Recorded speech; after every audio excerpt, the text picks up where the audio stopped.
আমি শালা করে নিলাম পাঁচ দিয়ে কথা আমার ভুল করবে, আমার কথা বলে একটু শোনার চেষ্টা করো। টাফ সিলেকশনের মাঠ, আর্মির মাঠ আর পুলিশের মাঠ সম্পূর্ণ তিন রকম ডিফারেন্ট। ক্লিয়ার বুঝতে পেরেছ? পুলিশের মাঠ মিডিয়ামের থেকেও কমের থেকে একটু আপে প্র্যাকটিস করলে কী হবে, পুলিশের মাঠ কী হবে, খুব কমা ছেলেও পুলিশের মাঠ কী করবে যদি 6 মাস প্র্যাকটিস করে, সে ছাড়া কমাবে। মানলাম ওই যেমন ওই রিতেশ আসছে ওরকম, তাকে যদি 5-6 মাস প্র্যাকটিস করানো হয় সে কী হবে, 6 মিনিট 6.5 মিনিট কিচ্ছু করানোর দরকার নয়, শুধু একটু যদি মিডিয়াম স্পিডে ধরো 6.5 মিনিটে তুমি ঢুকে যাবে। ক্লিয়ার? কাপ সিলেকশনের মাঠে 24 মিনিট কন্টিনিউ তোমাকে 24 মিনিট করতে হবে। তার জন্য কি তৈরি করতে হবে, সবার প্রথমে স্টেমিনা। বুঝলো? জীবনে লম্বা বাঁচতে গেলে কি করতে হয়, ধৈর্যকে ধরতে হবে। চাকরি পেতে গেলে কি করতে হয়, ধৈর্য ধরতে হবে। একটা মাঠে কারো কপালে চাকরি লেখা নেই, ব্যতিক্রম ব্যক্তি ছাড়া। কি তাই তো? সেরকম চাকরি পেতে গেলে আমাদেরকে কি করতে হবে, ধৈর্য ধরতে হবে। সেরকম টাফ সিলেকশনে মাঠ পাস করতে গেলে আমাদেরকে কি করতে হবে, ধৈর্য ধরতে হবে। আজ থেকে সেই 24 মিনিট তোমাকে 5 কিলোমিটার কন্টিনিউ কি করতে হবে, তো তার জন্য কি করতে হবে, স্ট্যামিনা তৈরি করতে হবে সবারই প্রথমে। তারপরে কি দম, ক্ষমতা না থাকলে তুমি বস্তাকে তো ধরে রাখতে পারবে না। তাহলে দৌড়ার ক্ষেত্রে তোমাকে স্ট্যামিনা, ক্ষমতা এগুলো কি করতে হবে, তৈরি করতে হবে, যেন তোমার দমটাকে কি করে রাখা, ধরে রাখতে পারে। ঠিক আছে?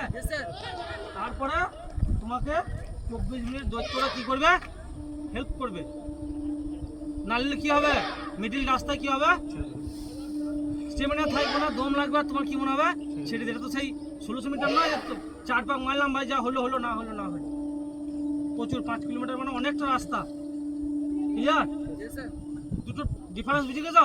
3 নম্বর আর্মির হচ্ছে কি হইতে হবে, হরিণ আর বাঘ যেমন ধরো না, আরে ঠিক আছে, হরিণের মতো ধরতে হবে। পিছনে তাকালে হবে না, পিছনে তাকালে কি হবে, বাঘ তোমাকে কি করবে, ধরে ফেলবে। হরিণ কিন্তু বাঘের থেকে বেশি ছোট, জানো তো তোমরা? ও কিসের জন্য ধরা পড়ে যায়, পিছনে আমাকে তাকিয়ে থাকে আর ওর স্পিডটা কি হয়ে যায়, কমে যায়। বাঘ কিন্তু একই গতিতে ছোটে, ওদের পিছনে ধরছে। আরে ঠিক বলছি না ভুল বলছি? পরীক্ষা দেবো না, ওই জন্য পড়াই না, আসছি করাইলাম। চলো ঠিক আছে, ভালো করে বুঝে নিও কথাগুলো। সব সময় যে কোনো জিনিস লাইফে সাকসেস হতে গেলে সবার প্রথমে প্র্যাকটিস। পূর্ণিতে বেরেন বলো না কথা, উত্তর নিজের একটা আউট নলেজ চাই। শুধু গাধার মতো পড়ে গেলাম, গাধার মতো দৌড়ে গেলাম, এতে কি হবে না। এবার একজন ব্যতিক্রম, তাকে দেখে চলে যাবো না, সেগুলো ব্যতিক্রম। একজনের ভোটে কেউ যেতে না, 100 জনের ভোটে যেতে। 100 জনের ভোট দিলে 95 জনের ভোট দেবে, তবেই সে জিতবে। আর 5 জনের এদিক ওদিক হবেই। তো সেরকম একজনের সব মেহনত করে পেয়ে গেলো, সেগুলো ব্যতিক্রম, গড গিফট। ম্যাক্সিমাম লোক মেহনত করেই পায়, সেই টাকা তোমাকে ক্যালকুলেট করে।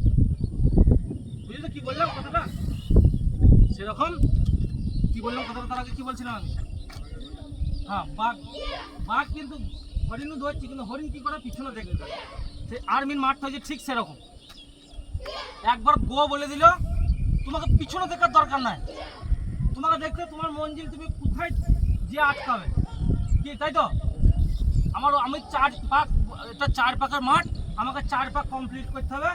4 পাক আমার আগে কজন আছে বা আমাকে কে কাটছে, ওইগুলোই তোমাকে দেখতে হবে। আমি কাউকে কাটতে দেবো না। আর আমার 4 পাক আছে, 2 পাক হলো, 3 পাক হলো, আমি কাউকে কাটতে দেবো না। কাটতে দেবো না, এই যদি মনোভাব থাকে, তুমি সুপার এক্সেলেন্ট মারবে। কারণ যখন তোমার কেউ কাটতে দেবো, তুমি তখন কি করবে, জোশ বাড়বে, তোমার স্পিড বাড়বে, সারাও কাটতে দেবো না ওখানে। ক্লিয়ার বুঝতে পেরেছ? আর বাকি হরিণের মতন যদি ওই এরকম ঘুরে দেখো, যে বাঘের মতন পিছন থেকে দৌড়ে আসছে না, সে কি করবে, তুমি অনেক ছেলের হ্যাবিট আছে যে পিছনে দেখি অসীম কতটা দূরে আসে, অসীম কতটা দূরে আসে, এরকম করলে হবে না।